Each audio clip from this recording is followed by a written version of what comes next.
Hello, and welcome to The Thin Blue Mind. Each week we will be looking at current policing issues and topics within the UK. Our regular panel consists of Steve Bradshaw, who is a TV and theatre actor, Richard Horton, author, and me, Dave Thomas, broadcaster. What we all have in common is over 80 years of combined police service. Now retired, we will be providing opinion and insights from the unique position of having been there and done it. Steve spent the majority of his service on firearms before being promoted to inspector, where he was a force incident manager. Richard was a career detective before going back into uniform as a response sergeant. Myself, I spent the majority of my service on the roads policing unit before going into CID and child protection. You may not agree with everything we say, but we will make you think. The Thin Blue Mind with Bradshaw, Horton and Thomas. Policing insights and opinion. Well, hello, and welcome to this week's episode of The Thin Blue Mind. The last one we did was Christmas 2022, wasn't it? How's everybody's Christmas and New Year been? Oh, it's been very pleasant for me. Just added to the sum total of joy with a little present to myself, a new guitar. But yeah, life is very good. We could do a musical interlude. Well, my old man's a dustman. Do I have to bring some 10p's then to throw at you? So, as I say, this is the first podcast of 2023. Just a little bit of breaking news. We're no longer with Policing TV. Now, there's lots been going on in the news the last couple of weeks. And it was a tweet that you put on, Richard, about politics and how service in the police has changed our views, or perhaps how our views have changed now that we are retired. I said in the tweet, I think, basically, that for 30 years I'd have to have been fastidiously politically neutral. Not to have any open political affiliations, not to have, even when I was doing the Nightjap blog, people were saying you could read the blog and not really be any the wiser as to which way I voted come a general election or a local election. So that sort of neutrality even crossed over into my anonymous writing. A lot of people are politically neutral, but say political things. And I think in the police, you could actually genuinely be politically neutral. You could think, well, it doesn't really affect me, but especially when you're quite young in service, you've got other things to worry about, like a mortgage and kids and 35 casements you've got. You can say political things and people can, because you're a cop, can construe you actually being political when you're not. Something as simple and locally as potholes in the road, or you say something at a local village meeting about some decision about a hunt that passes through the village or something, I've got a personal experience of that. All of a sudden you're making political comments, and you know how fast some people are on the draw of the biro to put a complaint in. And I think as well, I think it's harder to have a political view now, in so much as, in the past, political views or just personal views were quite nuanced, weren't they? But now the argument isn't nuanced. It's an either-or argument. And if you're not with me, you're against me. And there's all that now in the background. It's a flow chart, isn't it? It's either, the diagram which has a yes or no answer. So, do you agree with Brexit? Yes, go down this route. Do you agree with unrestricted immigration? No, right, you're down that. Right, you are now that person. You're 3 steps left of centre. Well, no, I'm not actually, but... As a serving organisation, I think it's inarguable that the police have moved from the right that you might think of as Chief Constable Amberton back at GMP back in the day. We now have a much more diverse staff, much more diverse hires, and more plurality of opinion. I think it was probably summed up by one of my inspectors. We had a chat one evening in the wee small hours of the morning. You know what it is, Richard, he said. When I joined the police, I thought it'd be more right-wing than what it is. And that's true. I think if you'd have gone back 30 years, swing lamp, when I joined, it probably was more right-wing as a whole. It was more conservative voting, and you'd find more commonality with Conservative Party policies around the sort of Margaret Thatcher era and onwards within policing. But as our hire has changed, as we have more people from all sorts of diverse communities in the job, as an aggregate, I think we've moved left as an organisation, or more towards the centre. So I'll ask you a question then. You remember that day 30 years ago. Do you think then, comparing then to now, are people more higher level of education now than they did then in the police, would you say? Well, there are more graduates. Sure. Can you answer the question, please, Richard? In your opinion, there's more people gone through a higher level of education because we've got more graduates. Well, there is the thought that higher education tends to make people more socially liberal. So could that be the change that you've seen then in the police? If people have moved more left, or people expected it to be more white wing, is it because there's a bit of a broad brushstroke that people are more educated? There's more education, but there's a greater diversity of people within the police Yeah. service. And that must bring a diversity of opinions as well. We're no longer recruiting from what would be a pool of likely to be to the right in politics. We're recruiting from a much wider pool now. And perhaps that process of going through a degree or similar maybe does affect you and maybe does bring you more towards a social democracy, a liberal point of view. Don't know. Some people it solidifies the other way, to be fair. Well, I think my view, and I've nothing to back this up actually, but I think the general level of education was better years ago, but there are more people going to college and university now. Does that make sense? So your basics at school, because how schools teach and how they interact with the pupils is different. But here's the thing, right? That we're talking about. We'll do it in a chronological order. So here's a question to you both: have your political views changed as a result of being a police officer? Not after retirement, because we'll cover that, but just as a result of joining the police. I'd say yes, very definitely. And bucking the trend probably about the notion that the younger you are, the more socially liberal you are, and the older you get, the more right-leaning you are. I had a very superficial view, probably, looking back, of the criminal justice system as a whole. I was very much 3 strikes and you're out, hang 'em high, fill the prisons kind of thought. But again, that came from a little bit of ignorance, and it came from a little bit of not appreciating the machine that goes on behind. And I think that leads into something I've always said before about how open and transparent we are with the public, etc., and be able to teach them that the different layers of the criminal justice system. So your experience of the criminal justice system then has kind of softened your view. Yeah, because you're in it and you're immersed in that world, you actually see those diversionary tactics work. Yeah. And the stats, because I'm a bit of a stats man when it comes to certain things, prove it to me. Man, that's what we'll call him now. Oh, God, yeah. I can't tell you who won the FA Cup in 1982. And you see from the stats, you see that actually this works because people come out of prison, they go back to an old area, they don't have a house to go to, so and they revert to what they know. And if they just had a little bit of a helping hand, they could actually turn their lives around. And you can see how that's developed through all sorts of different projects and actually getting that intervention within the prison service themselves, because prison was a very much get in that cell, lock that door, and that's it. We'll see you for your hours exercise. But obviously that rehabilitation side of it works, doesn't it? How about you, Richard? Did your views change since becoming a police officer? Yeah, I've realised how much more things were joined up than I thought that they were. And the example for that is you pull the thread on mental health funding, and all of a sudden there comes a failure point, and policing's then over the edge, having to deal with unprecedented levels of mental health demand, emergency mental health demand. And behind that are years of policy of, starts with care in the community, and then not quite so much care in the community, and then a bit less care in the community. And it's choices that are made. Are you going to strive for a lower tax economy? Or are you going to say, well, there's actually, if we pull it down this far, mental health provision, if we pull it down this far, things will start going seriously wrong with your policing.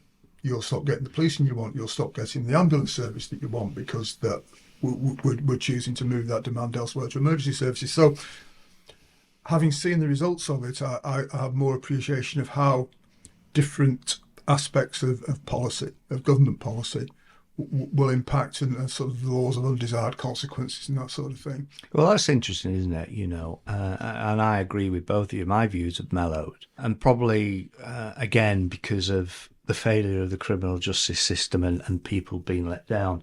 And that's not to say that, the three of us are not soft on crime, very much the opposite, but it's what's the ultimate aim of law enforcement is to make a fair and safe society, isn't it? And I'm a strong believer in rehabilitation. And if you turn out a shoplifter from prison and he's got nothing and you don't make sure he's got some provision to start life again, then he's going to turn to what he knows best, isn't he? And that's shoplifting.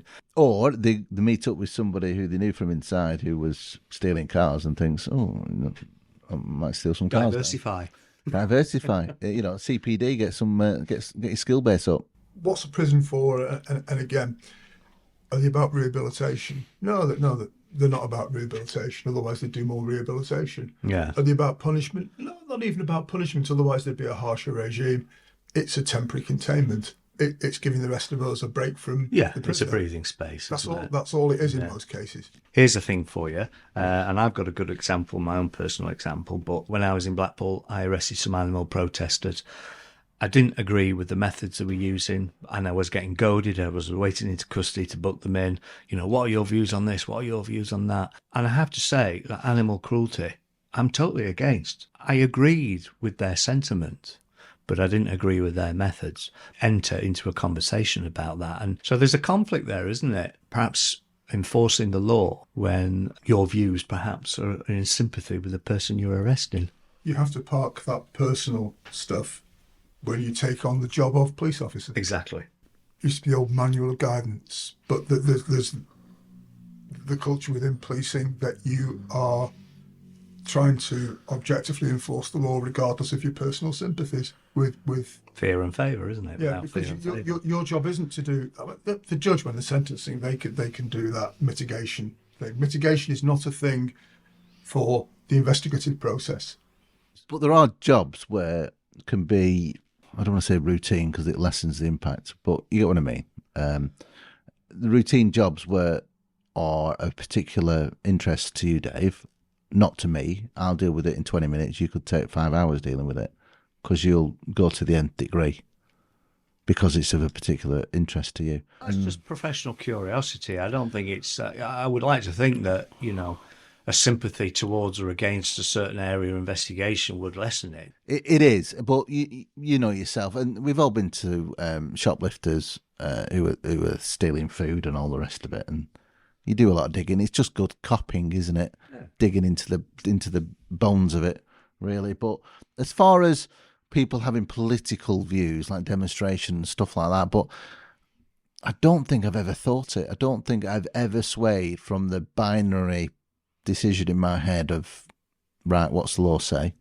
What am I to do? Because you hit the nail on the head there, Richard. I said, I'm introducing mitigation and I'm arguing for the prosecution and the defence at the same time to myself as the judge. And you're on a real sticky wicket and you can actually do the victim a disservice that you might be trying to help. Mm. Well, now I'm out of it. It has freed up some areas in my political life.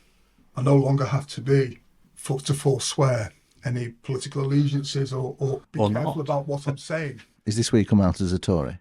It's not where I come out as a Tory. Well, it's that freedom of speech thing, isn't it? It is. The very first thing I did that was political, as I said before, I work at a convenience store, a national chain, and I joined USDO, a union. And part of that was, having been a member of the Police Federation for 30 years, I actually wanted to be a member of a union. Mm. Something that actually had, organised strikes and maybe some teeth, and some bargaining power. So that afternoon, everyone was out with it? One out, everyone out? No, because it turns out that partly because we've got a decent union and partly because we've got decent employers, actually this time round, a lot of stuff's been done in mitigation of the cost of living crisis for us.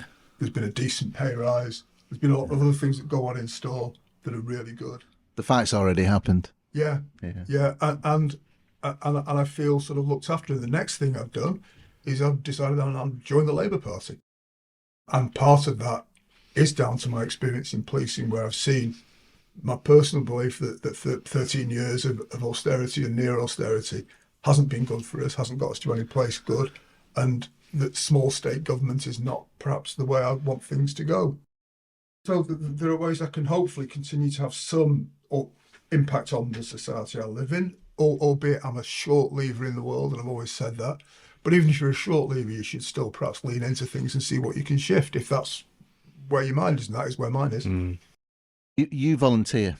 Take me hat off to you. Volunteer. Can I say where you volunteer or not? Yeah, I volunteer at the local library in Mellor as part of the Lancashire Volunteer Partnership. Okay, so is there any part of that volunteering which is political then? Are you making any kind of statement about the current government or whoever defunding local libraries and shutting down all these libraries? I think I'm helping to secure the library service by making my local library more useful to the people that use it, because they can not only come for books, but they can come for IT advice and support and help.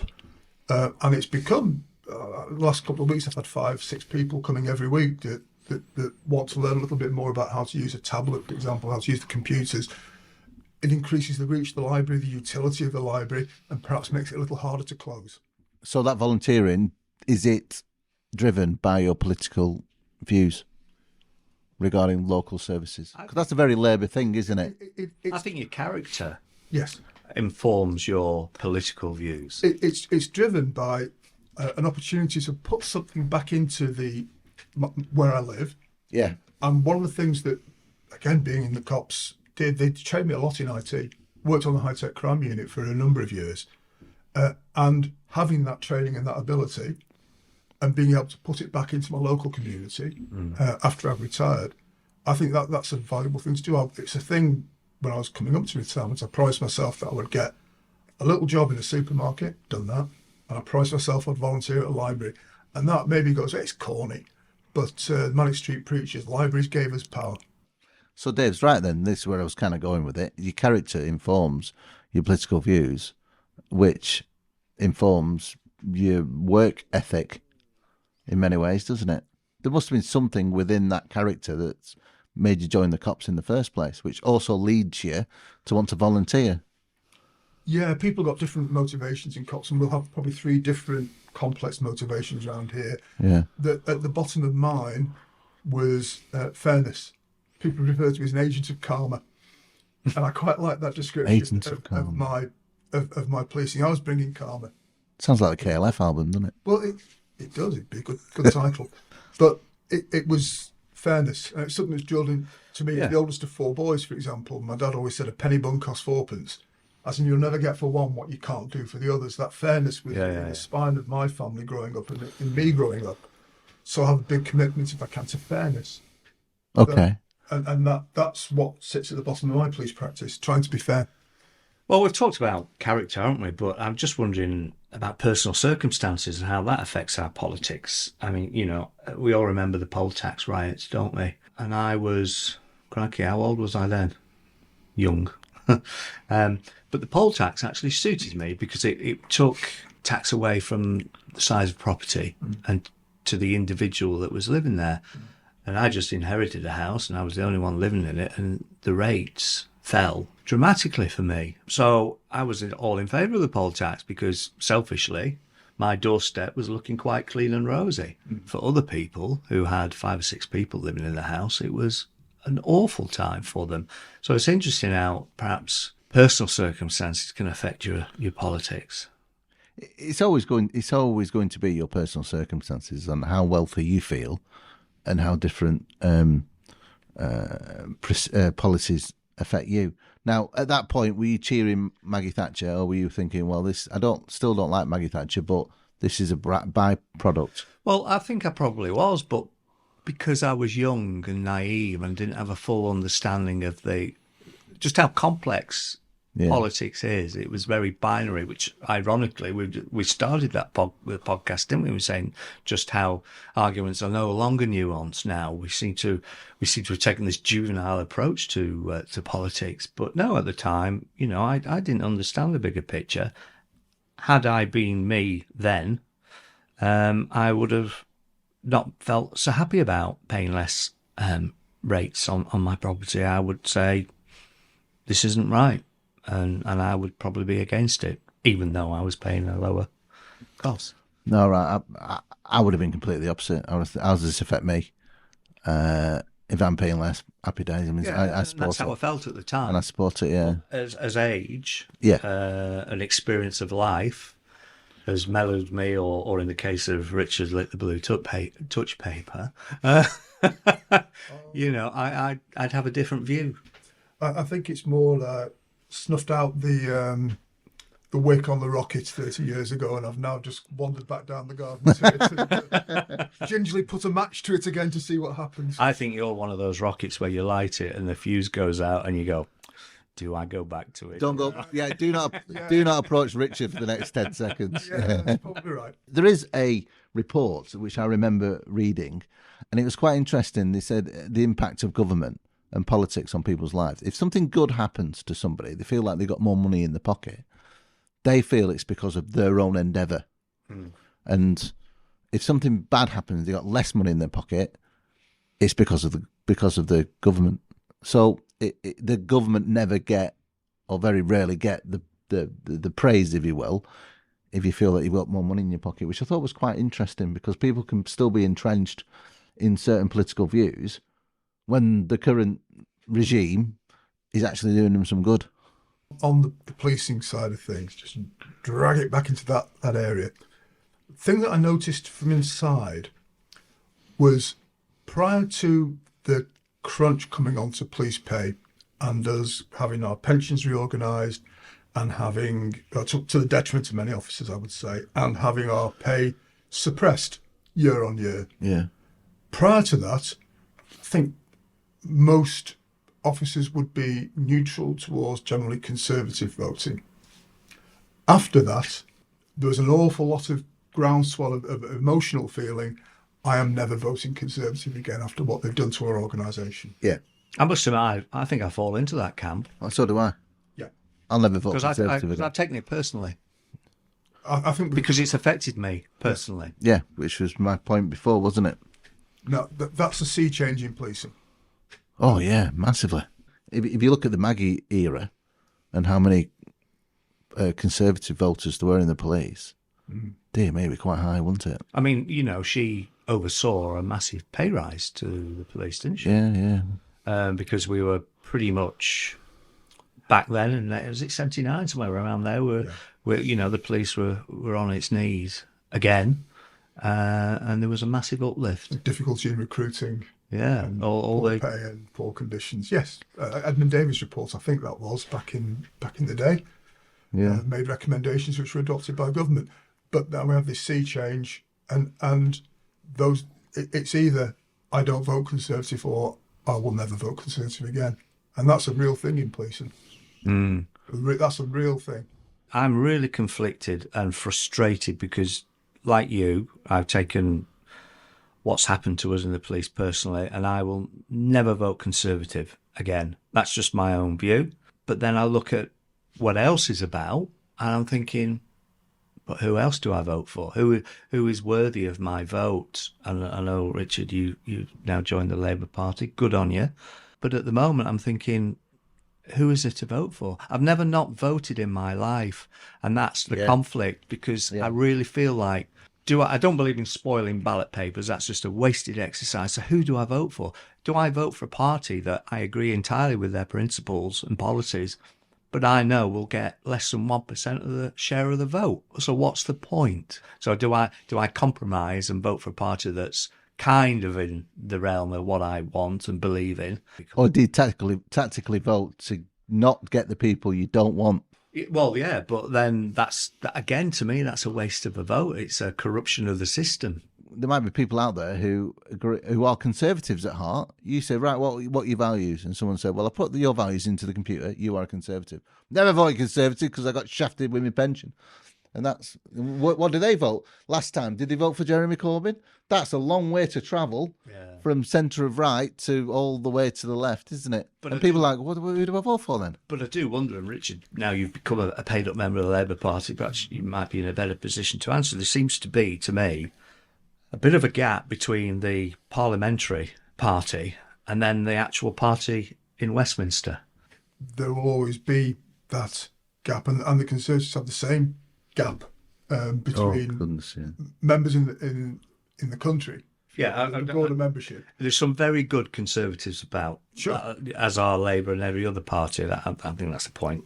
The difficulty you have, I think, is that what you can espouse and run with at a local level and what you can put forward to conference as policy from the local level may not be what the parliamentary party feels it can get over the line with.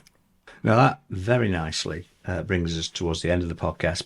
And about the police being political now, and I suppose it was inevitable, wasn't it? When if you make policing political, then it's not long before the police themselves become political. Unfortunately, we're not very good at playing politics, and we're up against masters of the art, politicians, and you will always lose in politics if you're up against them. The first part, you politicise it, and it needs saying, and it just plays the nose on your face. A decision was made to make the commissioning of police services and fire and rescue services in places subject to a locally elected politician. And although some of those initially were independent, the vast majority of those police and crime commissioners are now party political and of variable quality across the country, I'd have to say. Some seem to be quite active and have an understanding of it, and some are political place men or women. Once the person who's in charge of commissioning the policing services, who's meant to call us to account, is political, then policing inevitably, there's some bleed across the politics into operational policing. It can't help but not be. Yes. They've got an oath and all the rest of it, but at the end of the day, what gets them elected, what gets them to the position where they can take this interesting job, it is the endorsement of the local party and the rosette, if you will. Yes. And they're not raised by public acclaim where people are clamouring, yes, you be our police and crime commissioner. It's from within the local political parties saying, you be our candidate for police and crime commissioner. Yeah, well, you get the rosette gets them over the line. Yes. Not the person and the policies. It's if you get that rosette and it's that way leaning, it's fine. Yes. But you're saying, yeah, you be our police and crime commissioner. What you're actually saying is 17% of the public want you to be the police and crime commissioner, so therefore you are. Or 70% of the public like your rosette. Well, yeah, exactly. 70% of the 15% turnout. Indeed. Yeah, because we've done a podcast before on the PCCs, haven't we? And the turnout is so low. I would even argue the legitimacy of that result, but that's a different thing. Policing must become politicised when you look at decisions that are made and police forces coming underneath metro mayors and that kind of thing. Or Yeah. I mean, I think the police should be political, but in so much as, let's be political where our work is on the street, so you can't help but notice the recent negativity and the armchair critics and all the rest of it. Let our work do the talking, when you go and see a victim of crime, make sure you give them the gold service every time. So when the public are asked, what do you think of your local police force? They'll go, well, actually, I remember the police visited me, I had a really good service. Invariably, the people that don't like the police or given a bad opinion is either because they've had a bad experience of the police or they've been an offender and basically on the opposite side of the fence to what we do. Let's say, for example, the College of Policing and the Police Chiefs Council become convinced that a public health approach to crime is the way to go. They should be forcefully advocating for that approach, where they interface with politics at Police and Crime Commissioner, or politics at the Home Office, or politics in their public pronouncements, anything they put out which is published in the press. And I think that's probably an area where there is more debate now, whether we have a joined up or public health approach to crime. And that's a political decision that we're going to treat it, addiction as a health problem rather than a criminality problem. I don't agree that the decision itself is political, but the steps that would then need to be taken to lobby and enact and cajole, convince those that stand in Parliament, That's etc. definitely politics. That's the political side of it.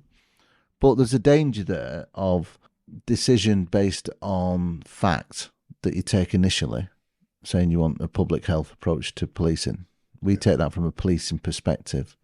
If the police are a political organisation, as in the Police and Crime Commission, it is Conservative or Labour or whatever, I'd be mindful about that original decision being seen as politically motivated.